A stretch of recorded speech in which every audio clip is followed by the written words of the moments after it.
Kodwa ihlazo ongifaka lona mntanami. Ihlazo elingaka ongifaka lona. Okusho ukuthi indaba yakho nje nokuya emhlangeni ayikho nje. Kona ke imvunulo legcwele indlu lapha endlini izokwenza njani izogqoka? Cha nama ngeke izigqoka. Hawu ngani yami waze wangiphoxa ngikhulisa kanzima kangaka. Waze wangiphoxa. Wenze iphutha mama. Umntana mama phutha yenzeka. Kodwa ukuthi uhlale nalo isikhathi eside kangaka. Elibaluleke kangaka kodwa elingekusasa lakho.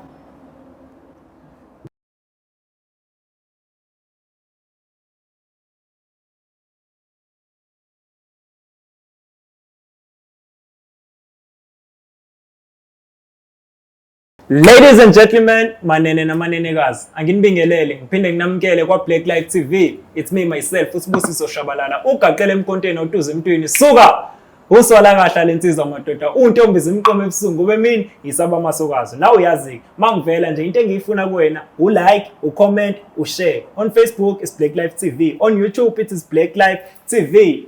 Phinde ngabuya futhi nalo uhlelo lolo luthanda kakhulu elithi Skipper izimfihlo. La eceleni kwami sibhalelwe intokazi emhlophe kuhle kophutho olungenashebo ithe kunemfihlo efisa ukuthi izositsherela yona. Ngiyacela ke mbukele ukuthi la ukhona njengamanje uhlala ungabusanyakaza ngoba ngenzeka ukuthi lento azoyikhuluma into owadlula kuyona noma into odila nayo manje noma into osazodila nayo. Siswami uyaphila. Yaphila njani? Ngiyaphila. Ngisacela utshela umbukeli igama lakho nokuthi udabukaphi. Igama lami uAsiphile Bhubesi, ngisuka eMlazi. Ngineminyaka ewu-19 years old. Oh, ukhulele khona eMlazi? Yebo, ukhulele khona. Okay, usafunda? Yeah, no. So waqeda. Yeah. All right. Ngisacela utshela umbukeli weBlack Life ukuthi uze ngani namhlanje.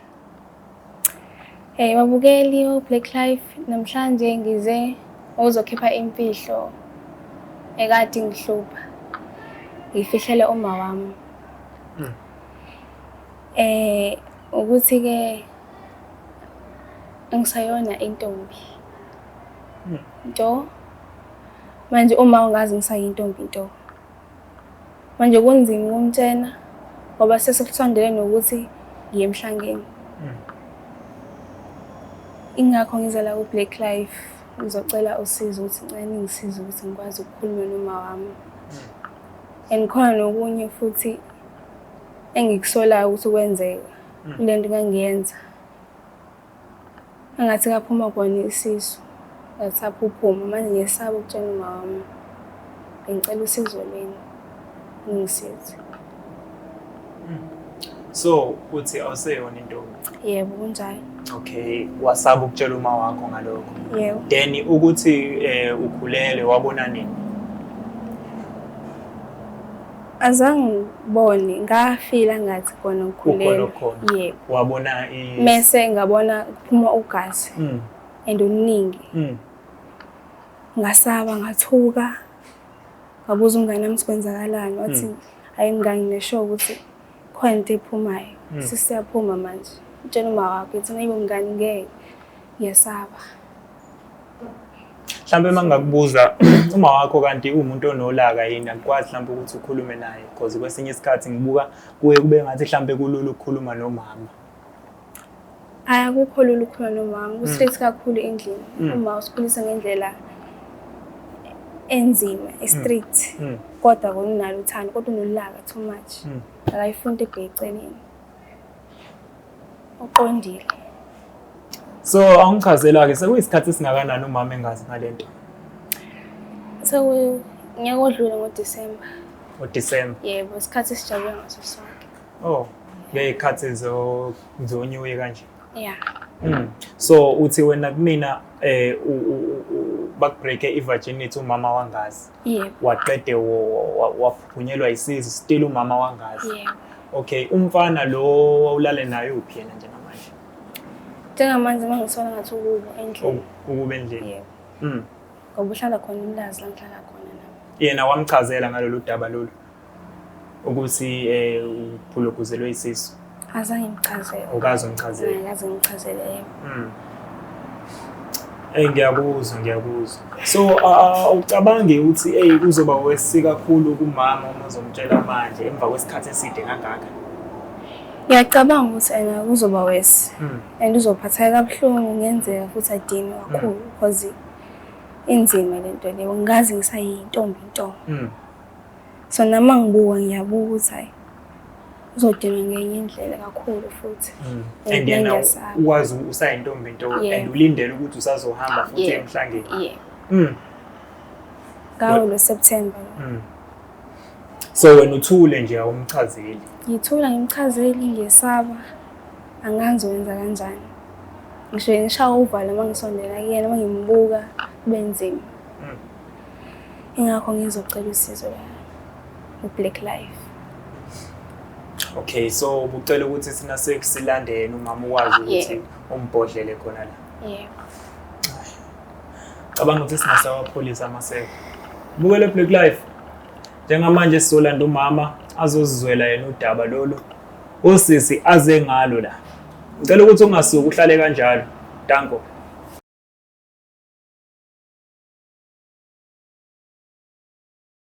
Mbukeli uyabheka njengomgogodla njengoba kade sithembisile ukuthi sizobuya sesibuye naye ke umama ula e-studio njengamanje. Ma uyaphila? Ngiyaphila msasa kanjani? Ngiyaphila. Ngisacela utshele umbukeli Black Life igama lakho lokuthi usuka kuphi. Igama lami ngonokubonga. Ngisuka eMlazi. Sibongo ngwakajula. Ntokazi, usaright? Yebo, usaright. Ngisacela utshele umama lento obutshela yona njengoba injalo uyiqale nje eqaleni uze ikhiphe idini. Sabona ma. Yebo, sibona.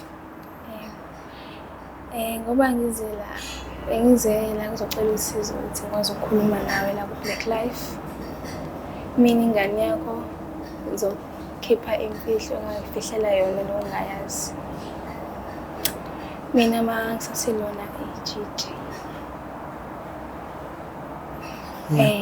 Yebo ma ngisasilona ijiji. Lokho kwenzeka ngonyaka odlule ngoDisemba. Hawu! Azwa nemfihlo mntanami. Ngisola ukuthi mana nesisuke saphuma. Hawu azipheli. Ngamitha. Azipheli zakho. Hawu kodwa mntanami. Mengabe ngifuna nje, ngicela nje ukuthi ungixolele ngakho ngwenzile. Ngasakwazi ukuhlala nawe isikhathi eside kanje. Sekuyisikhathi esingakanani mntanami? Ngoba ngisho ma ukuthi enyaka odlule ngoDisemba. Kodwa wahlala wena wangangitshela lutho nje. Xolisa. Ngiyakuzwa ukuthi uyaxolisa mntanami. Uhlala nami endlini imfihlo engaka. Ngisaba. Ngiyakunderstand ukuthi uyasaba mntanami. Kodwa ubuzo saba kuze kube nini?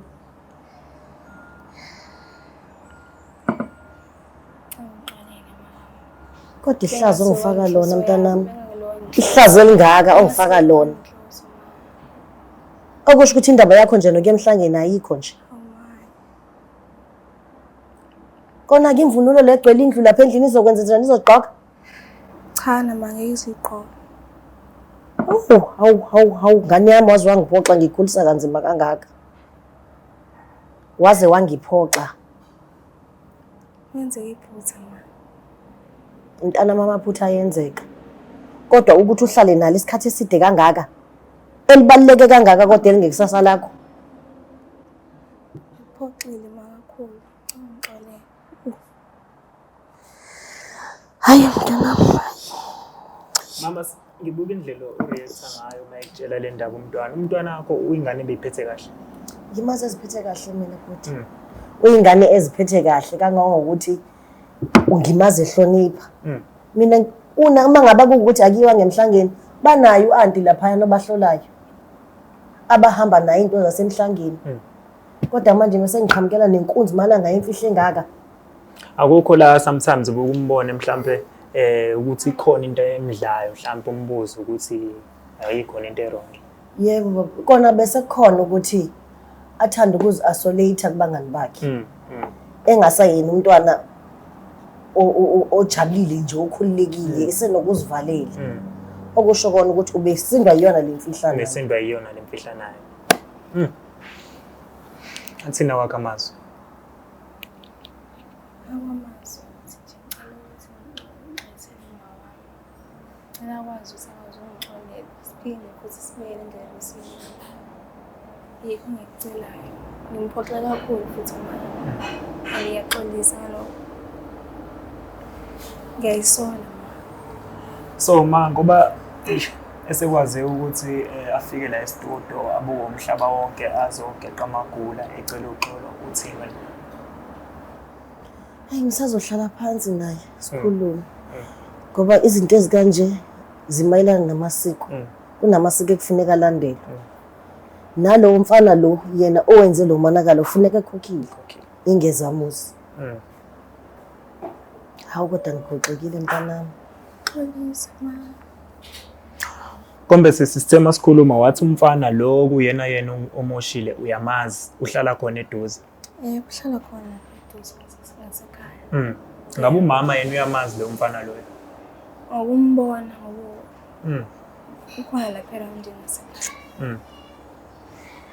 Ma njengamanje ukuze ubudlelwane bakho nengane yakho buqhubeke njengaphambilini ubufisa ukuthi kwenzakaleni? Bengifisa mntanami ukuthi njengoba wazi ukuthi yimina umzali wakho akekho omunye. Sifunde mntanami ukuthi sivulelane izifuba. Buka manje lento eyenzeke kuwena. Isibuko umhlaba wonke ngento obongakwazi ukuthi uyikhulume nami ekhaya. Sikwazi ukuthi sivulelane izifuba sithembane, ungithembe njengomzali wakho. Ngiyazi kuzoba nzima.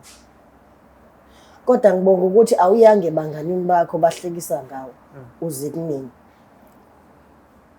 Mangaba ukuthi imfihlo zakho uzokwazi ukuthi uzikhiphele empini oclose kuyena njengoba wenzile kumina. Kuyoba kuhle mntanami. Kube ukuthi nephutha elifana nezinto ezikanje awuphinde ukulenza. Ufunde emaphutheni akho mntanami. Usane kusasa elihle kabi ngaphambi kwakho.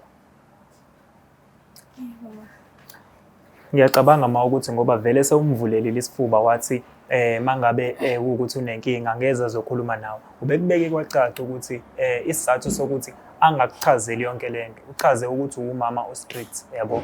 So uyakusaba yabo. Ngiyacabanga ukuthi iyona ireason yokuthi angakwazisi lokho akade efuna ukukwazisa khona. Yebo. Kodwa ke nawe ngiyabonga ukuthi ukwazile ukuthi ubone iphutha lakho. Ukwazi ukuthi utshele umama. Ngeke sisho ukuthi akaxole manje kulento lami lo mtshela yona but ukuthi umtshele kunokuthi uqhubeke ufe nalemfihlo le sesiside zona isikhathi. Siside kakhulu. Okay, so wena ubufisa kwenzakaleni ke ukusukela manje kuya phambili? Ngifisa ukuthi ngihlale kahle noma wami siphinde silungise sixoxe sikhulume. Njengendodakazi noma wakhe. Yebo. Ngilungise amaphutha ami. Khulume noma wami. Ngingamnqeni ngingamsaba. Ngifisa nje ukuthi siphinde sizwane ngenye indlela. Ngifisa uthando lami. Yebo. Siyabonga kakhulu nakwena ma ukuthi understand. Siyabonga nje kakhulu. Lona udaba lolu olunzima kakhulu. Ko from umndenini omakhelwane yabo kodwa ke phela ngeke usabheke ukuthi abantu bazothini because ekugcineni ingane yakho yabo and kubuhlungu kodwa ngibonga nje ukuthi uunderstandile mawami njengamanje uthi ufuna ukuthi kwenzeke ngendlela yesizulu ukwazi ukuthi nomfana lo kuyena amoshile akwazi ukuthi akhokhe. Yebo ngithanda kube kanjalo baba. Okay, so yipi advice ongayinikeza untanga wakho obukele njengamanje noma nje yipi intombazane ebukele njengamanje ubukele Black Life? Abukeli Black Life advice engayinikeza yona untanga bami ukuthi ngawafihlela abazali benu bona bodwa nabo empilweni especially uma wakho. Yeah. Siyabonga kakhulu ma. Siyabonga nakwena sisi. Bukele Black Life. Siyabonga kakhulu ukuthi uhlale nathi. Siyabonga kakhulu ukuthi uhlezi ukhona usibukele emakhaya. Balekile ukuthi uma unemfihlo enjengeyasisi la eceleni kwami ukwazi ukuthi ukhulume noma wakho ngodaba ungaze ufele ngaphakathi, ungafi nemfihlo. Kubalekile ukukhuluma, mawukhuluma uyakhululeka. Bonke kakhulu, ungakhohlwa ukuthi siyatholakala kuzo zonke inkundla zokuxhumana on YouTube iBlack Life TV. Usubscribe, ulike, ucommente yakho. Black Life Traditional Pharmacy izimpande zama-Afrika. Sikulethela konke ongakudinga. Sisebenzisa imvelo kokulapha, sididiyele izimpande, kwahlanganiswa ongoti abahamba phambili wezokulapha ngesintu. Senzela wena. Sikhona isikhafula sokubuyisa isithandwa sakho, ukuthola umsebenzi, ubuyisa umuntu wakini owaduka. Sikhona neziwasho, sikhona isiwasho sokugeza isichitho, ube nogazi, uthandeke ebantwini, ukususa amathunzi amnyama, nokuvula izinto zakho zikale phansi abantu bakuthande. Siyabasiza noma uma unenkinga umhlume, ama-ulcer, i-cancer, i-BP, ushukela, ama-fibros, uvule nesibeletho ukuzothola abantwana. Siyabasiza nosisi ukukhuphula isitofu usibeke ku-6, indoda ikuthande kakhulu izikuphi imali. Nobaba sebasiza ukuqinisa idonkipiri, umthetho uqine endlini, wenza umuntu wakhe athande wena wedwa, alangazelele wena wedwa futhi, uphinde uvikele umkakho. Woza kithi epharmacy, eBlack Life Traditional Pharmacy. Black